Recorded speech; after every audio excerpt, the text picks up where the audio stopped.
नमस्कार friends and students, Aastha group of online educations की video क्लासों में आपका स्वागत है। आज हम डिस्कस करेंगे बैक्टीरिया में रिप्रोडक्शन।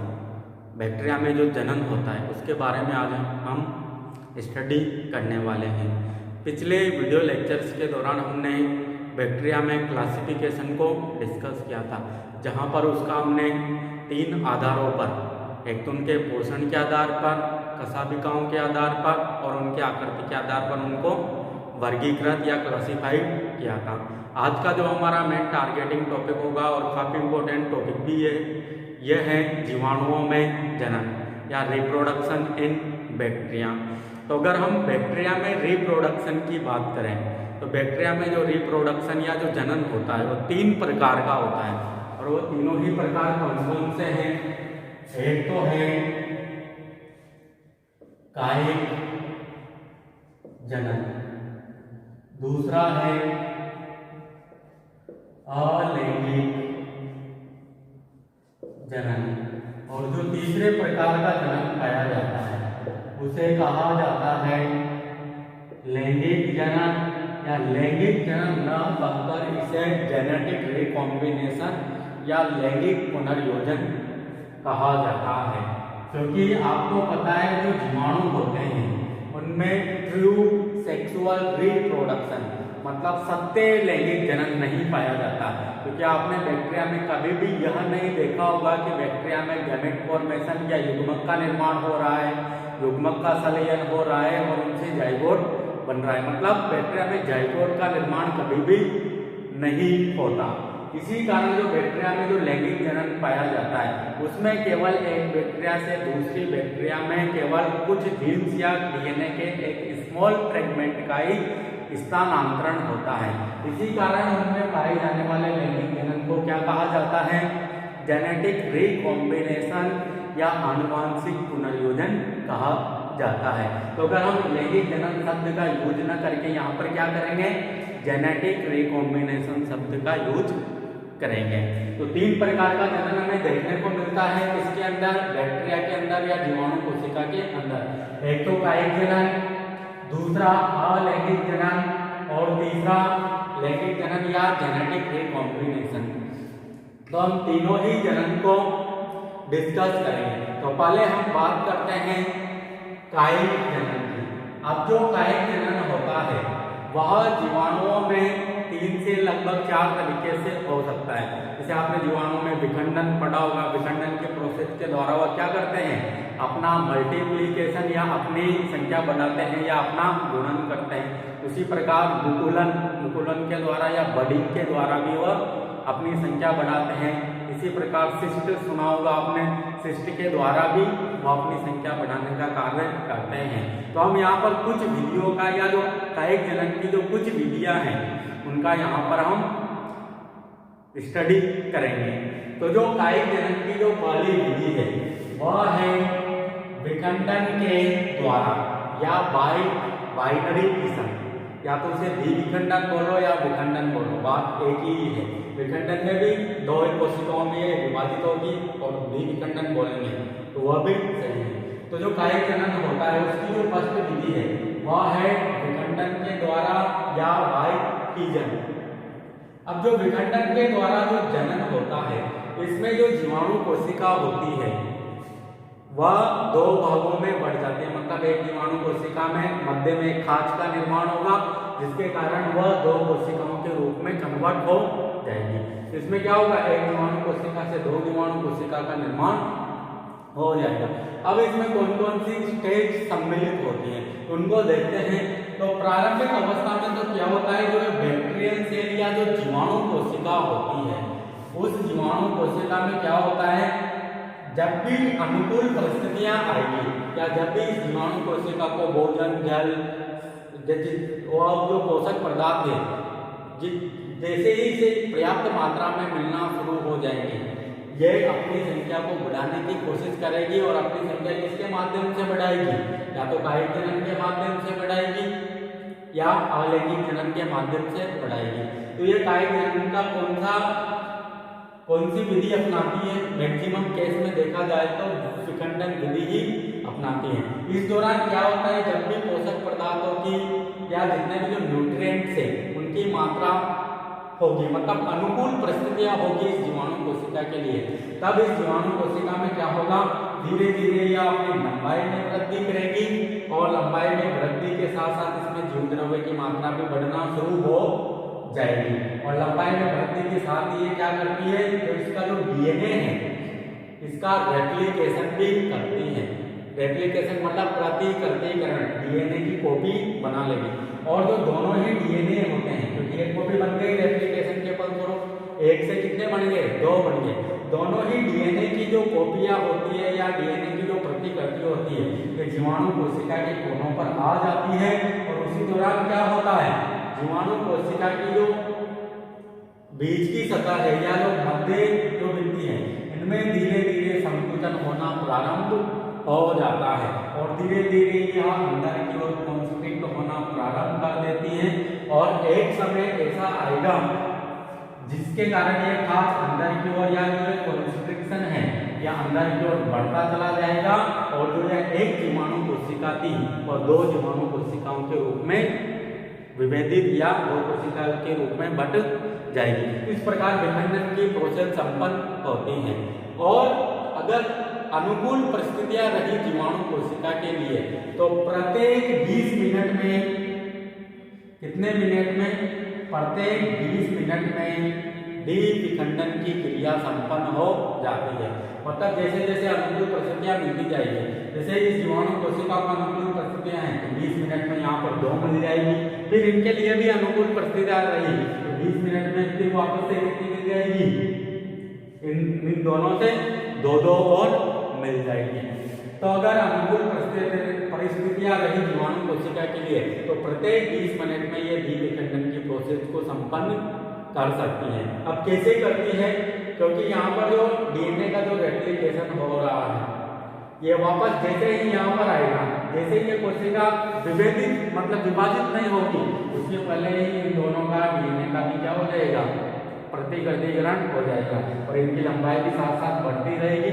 जिसके कारण जैसे ही ये कोशिका 2 कोशिका बनेगी, इनकी लंबाई पहले से ही बढ़ चुकी होगी, जिसके कारण क्या होगा, इनमें केवल कॉन्स्ट्रिक्शन होके डायरेक्ट विभाजित हो जाएगी। जब इनमें कॉन्स्ट्रिक्शन की प्रोसेस चल रही होगी या खाद का निर्माण हो रहा होगा, उसी दौरान फिर इनमें भी क्या होता है, डीएनए का रेप्लिकेशन होता रहता है। मतलब जो रेप्लिकेशन है और जो इलोंगेशन की जो प्रक्रिया है या सेल का जो एनलार्जमेंट है वह इनमें साथ साथ चलता है। इसी कारण जो जीवाणु कोशिका होती है वह तीव्र गति से विभाजित होती रहती है। और यहाँ पर यह जरूरी नहीं है कि जो डीएनए है ये इनमें 2 बराबर भागों में ही बटे, क्योंकि यहाँ पर माइटोसिस डिवीजन संपन्न नहीं होता है। क्यों नहीं होता, क्योंकि इनमें तर्कु तंतु का निर्माण तो होता ही नहीं है और आपको पता है इनमें गुणसूत्र भी नहीं होते हैं, तारकाई जैसी संरचनाएं नहीं बनती है। इसी कारण इनमें जो स्पिंडल जो संरचनाएं हैं, जो तर्कु होते हैं, तर्कु कारक या जो तर्कु तंतु होते हैं उनका निर्माण नहीं होता, जिससे ये जरूरी नहीं होता कि जो यहाँ पर जो ये डीएनए है ये दोनों ही कोशिकाओं में बराबर मात्रा में जाए। कम भी जा सकता है, किसी कोशिका में कम जा सकता है, किसी कोशिका में ज्यादा जा सकता है और कभी कभी बराबर भी जा सकता है। तो इनमें ऐसा कौन सा विभाजन होता होगा माइटोसिस के अलावा, तो इनमें होता है ए माइटोसिस। और जो ए माइटोसिस होता है उसमें केवल जीवाणु कोशिका 2 भागों में बढ़ जाती है और जो डीएनए का जो रेप्लिकेशन हो रहा है वह अलग अलग हो जाएगा। इसमें तर्कु तंतु का निर्माण जैसी संरचनाएं हमें यहाँ पर देखने को नहीं मिलेगी। उसके बाद जो सेकंड विधि है कायिक जनन की, वह है मुकुलन के द्वारा। किसके द्वारा, मुकुलन के द्वारा या बाई बर्डिंग। अब जो मुकुलन के द्वारा जो जन्म होता है यह भी जीवाणु कोशिका में अनुकूल परिस्थितियों में ही होता है। यह भी अनुकूल परिस्थिति में है और यह भी अनुकूल परिस्थिति में है। मतलब हम कह सकते हैं कि जो कायिक जनन होता है यह जीवाणु कोशिका में अनुकूल परिस्थिति में संपन्न होता है और इस कायिक जनन के द्वारा क्या करती है, यह अपनी संख्या में वृद्धि करती है।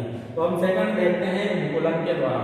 तो मुकुलन के द्वारा क्या होता है, जीवाणु कोशिका को जैसे ही अनुकूल परिस्थितियां प्राप्त होगी, इसकी कोशिका वृद्धि पर, जहां से इसकी कोशिका वृद्धि पतली होगी, वह कोशिका वृद्धि जहां से ये पतली होगी वह एक उभार का निर्माण कर देगी, मतलब बाहर की ओर क्या बना देगी, एक उभार बना देगी या एक बर्ड लाइक संरचना बना देगी। और इसको क्या कहा जाता है, इस उभार को कहा जाता है बर्ड। अब इसमें क्या हो जाता है, थोड़ा थोड़ा जीव द्रव्य इसमें जाता रहता है और जिसके कारण इसकी जो आकृति है वह यहाँ पर इंक्रीज या बढ़ती रहती है।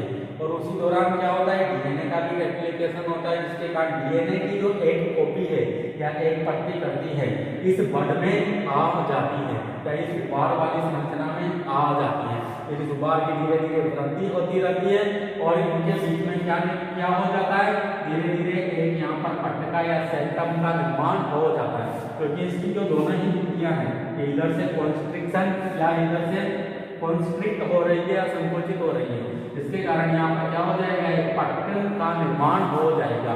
और पट्ट का निर्माण होने के पश्चात जो दोनों ही जीवाणु कोशिकाएं हैं, एक तो पुत्री कोशिका, नीचे वाली कौन सी है, मदर कोशिका या मदर जीवाणु कोशिका, ऊपरी वाली डॉटर सेल, दोनों ही यहाँ से अलग अलग हो जाएगी और स्वतंत्र रूप से जीवन यापन करेगी।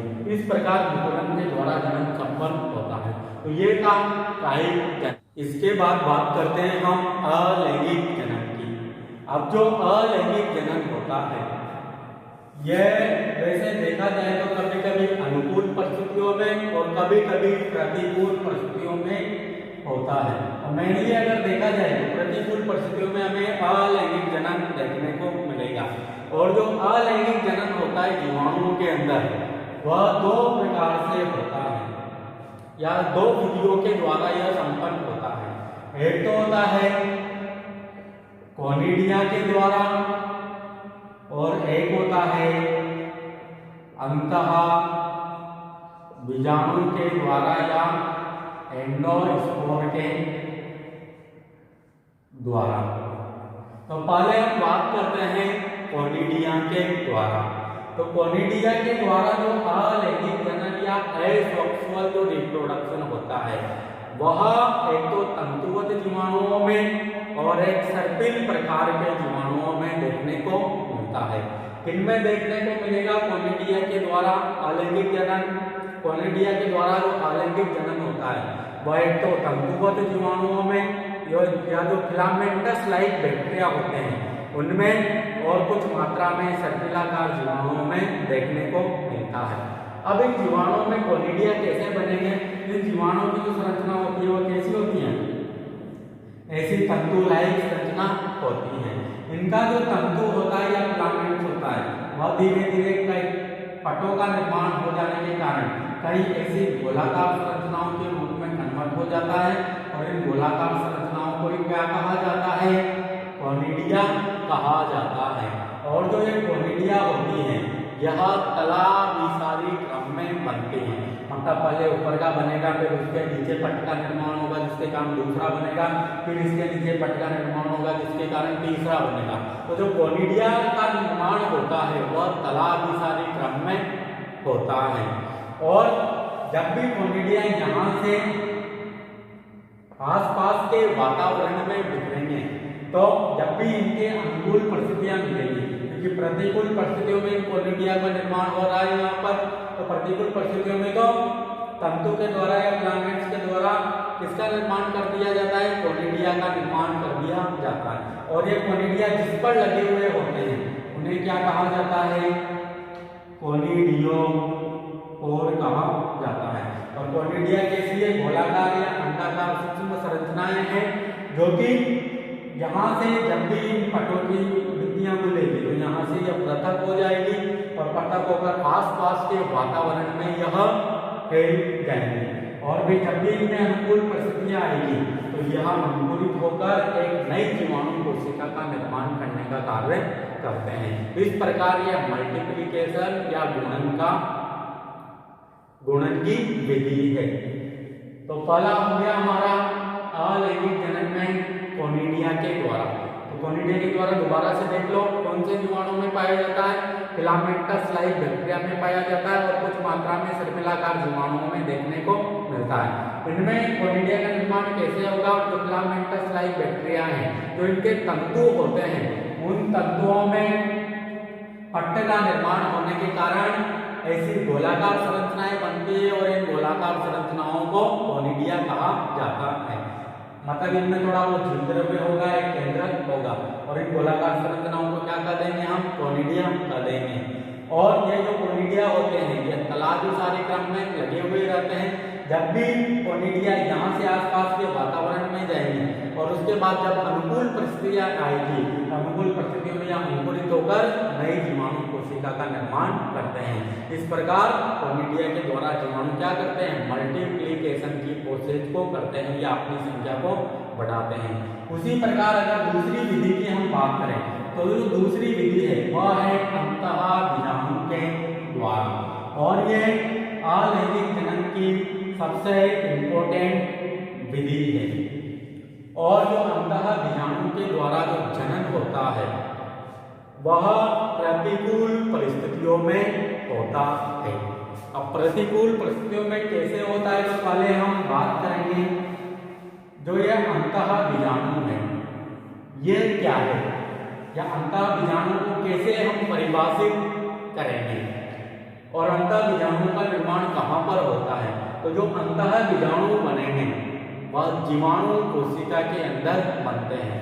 जैसे कोई एक बैक्टीरियल सेल है तो जो अंतःबीजाणु बनेगा इस जीवाणु कोशिका के अंदर ही बनेगा, और अंतःबीजाणु जब इस जीवाणु कोशिका के अंदर बन जाएगा उसके बाद इस जीवाणु कोशिका की मृत्यु हो जाती है तो अंतःबीजाणु बाहर निष्कासित हो जाते हैं। फिर जब भी अनुकूल परिस्थिति आएगी ये अंतःबीजाणु अंकुरित होकर वापस से नई जीवाणु कोशिका का निर्माण कर देते हैं।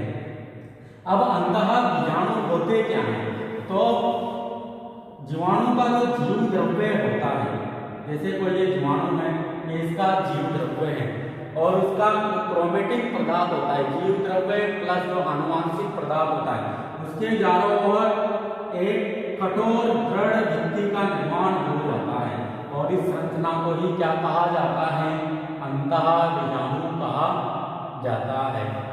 किसे कहेंगे अंतःबीजाणु, जीवाणु का जो जीव द्रव्य होता है उसके चारों ओर एक दृढ़ मोटी भित्ति का निर्माण हो जाता है।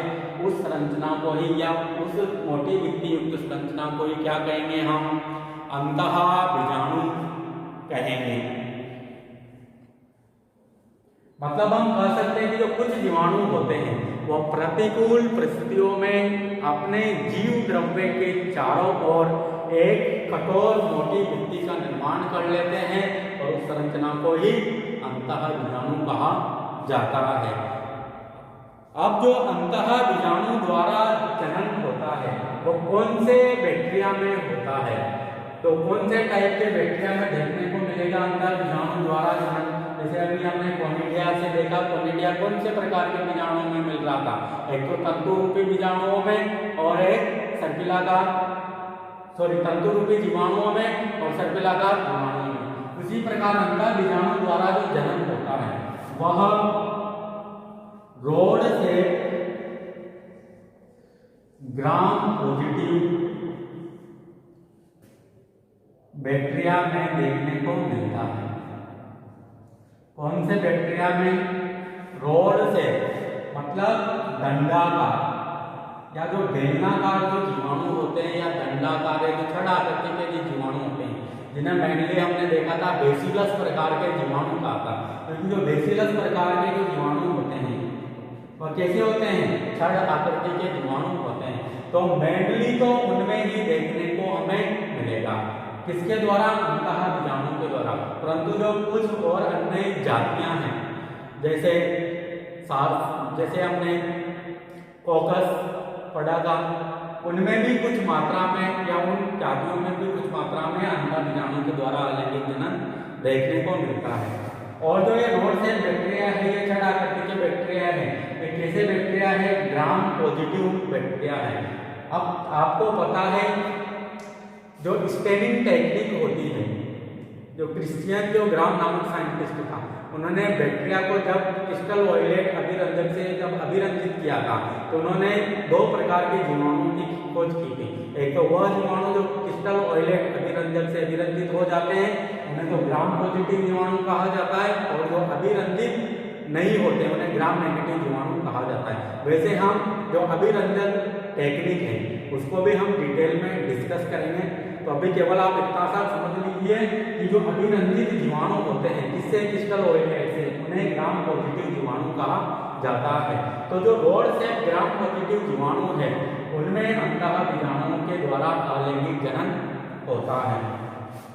और एक स्पेशल पॉइंट यह है कि जो अंतः बीजाणु बनता है वह कहाँ पर बनता है, मैंने अभी अभी बताया जीवाणु कोशिका के अंदर बनता है।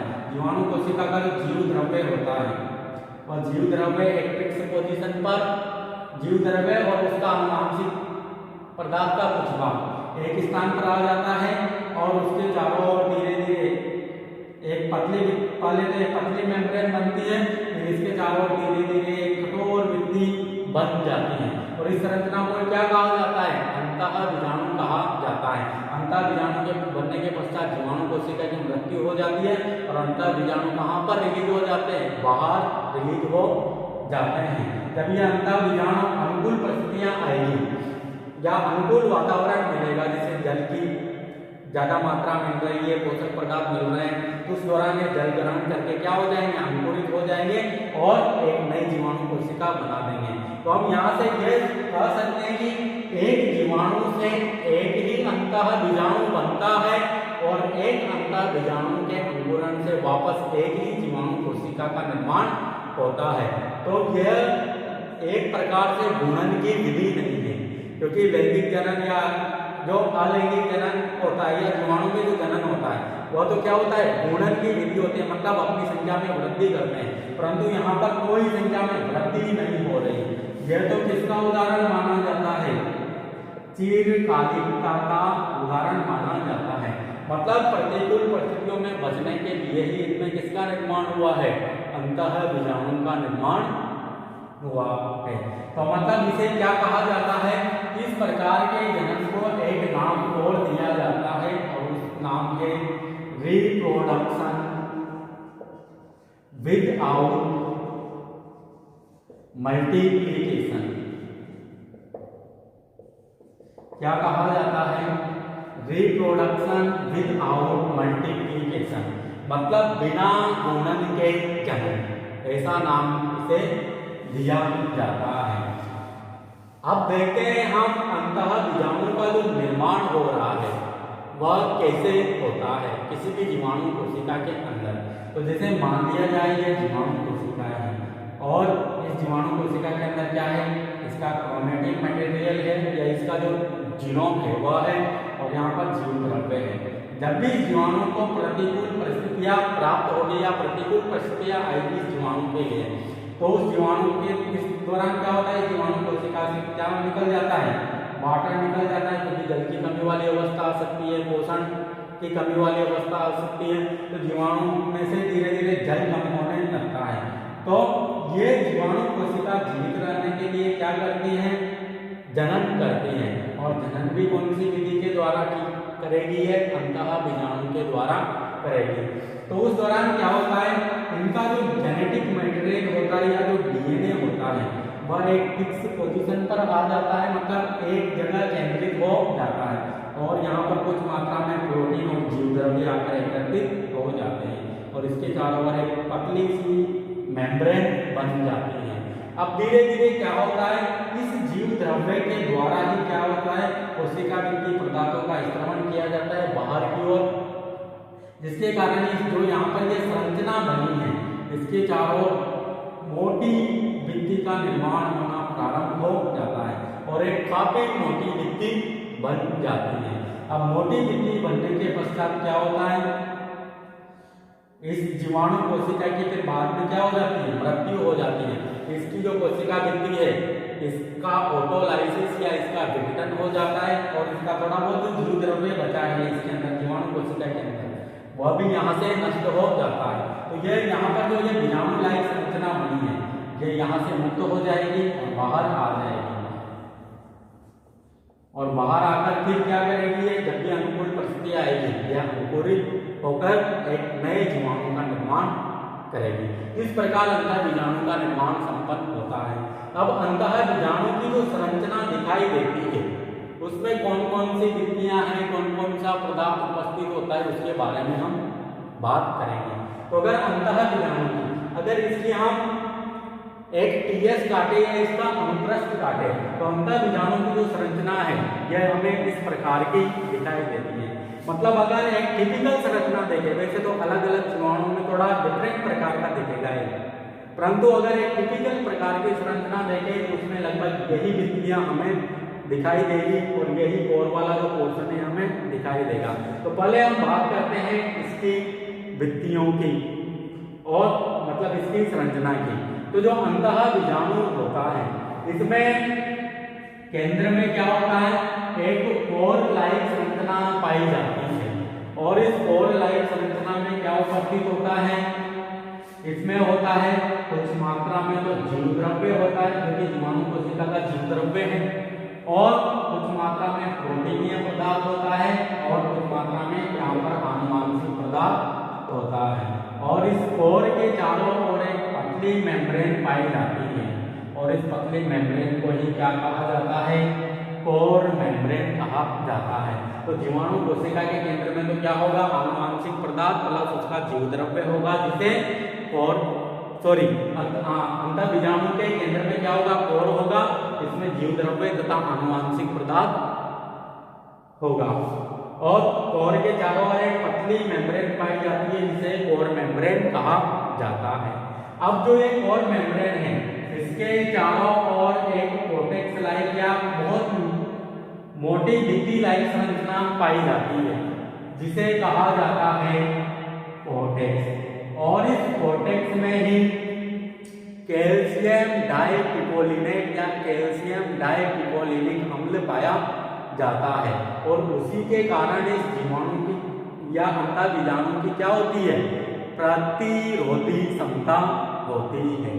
किसके कारण, कोर्टेक्स में कौन सा अम्ल पाया जाएगा, कैल्शियम डाइपिकोलिनिक अम्ल पाया जाएगा, जिसके कारण जो ये अंतः बीजाणु होते हैं यह प्रतिकूल परिस्थितियों में जैसे 170 डिग्री सेंटीग्रेड तापमान हो गया, पोषक पदार्थों की बहुत कम मात्रा में कमी हो गई, और भी कई रेडिएशंस है, विभिन्न प्रकार का जो केमिकल्स है, विभिन्न प्रकार के जो एंटीबायोटिक्स हैं, उनके ट्रीटमेंट के द्वारा भी इन पर कोई असर नहीं होता। क्यों नहीं होता, क्योंकि इनके कोर्टेक्स में कैल्शियम डाइपिकोलिनिक अम्ल पाया जाता है, और इन पर जो भित्तियों का निर्माण हुआ है इनमें एमिनोपेप्टाइड या ऐसे कुछ रसायन पाए जाते हैं जिसके कारण इनकी काफी प्रतिरोधी क्षमता होती है।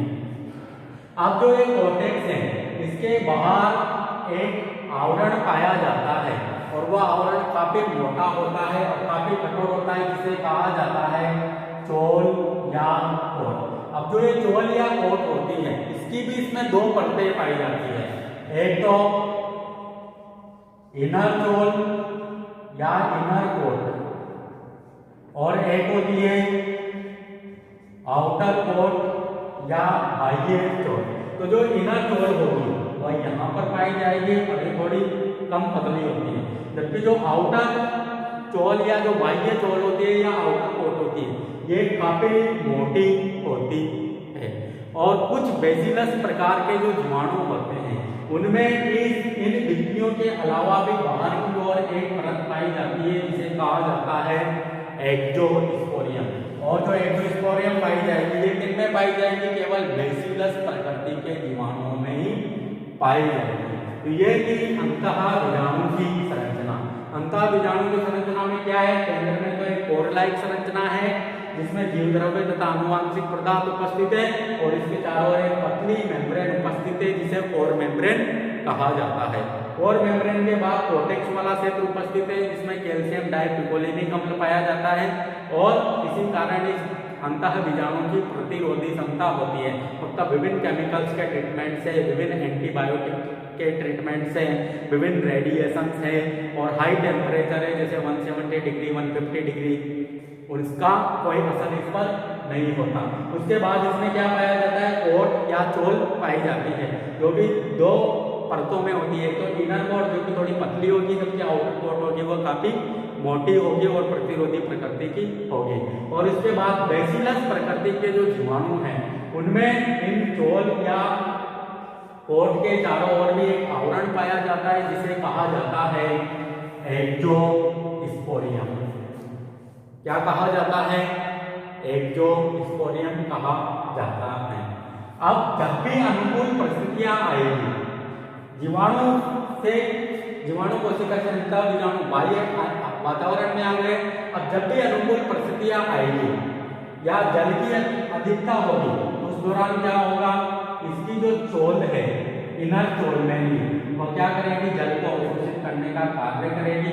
और जल को अवशोषित करने के कारण जल कहाँ पर चला जाएगा, इनके जीव द्रव्य में चला जाएगा।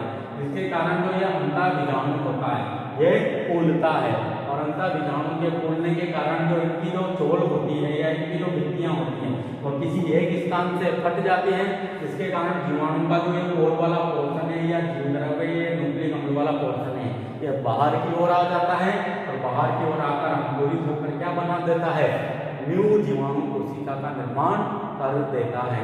इस प्रकार अंतः बीजाणु के द्वारा जन्म संपन्न होता है।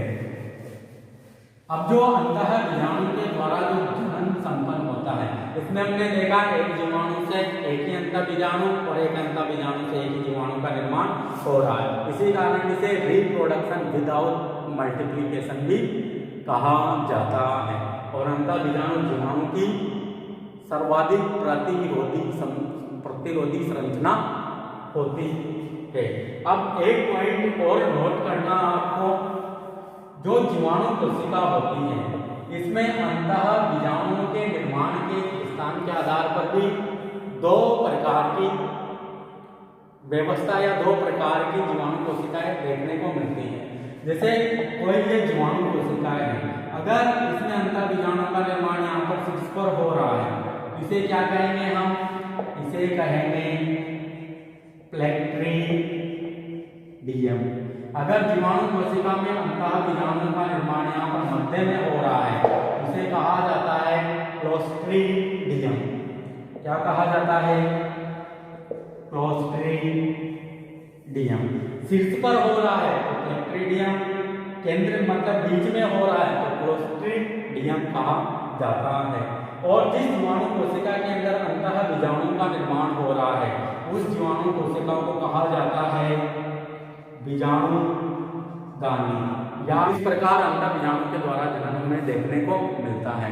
अब हम नेक्स्ट लेक्चर के दौरान जीवाणुओं में लैंगिक जनन को डिस्कस करेंगे, जहां पर लैंगिक जनन भी तीन प्रकार से होगा। एक तो रूपांतरण की प्रोसेस के द्वारा, एक सहयुग्मन की प्रोसेस के द्वारा, और एक ट्रांसडक्शन मतलब पारकर्मण की प्रोसेस के द्वारा। तो तीनों ही प्रोसेस को वहां पर हम डिस्कस करेंगे। तो आज के लिए इतना ही काफी है। धन्यवाद।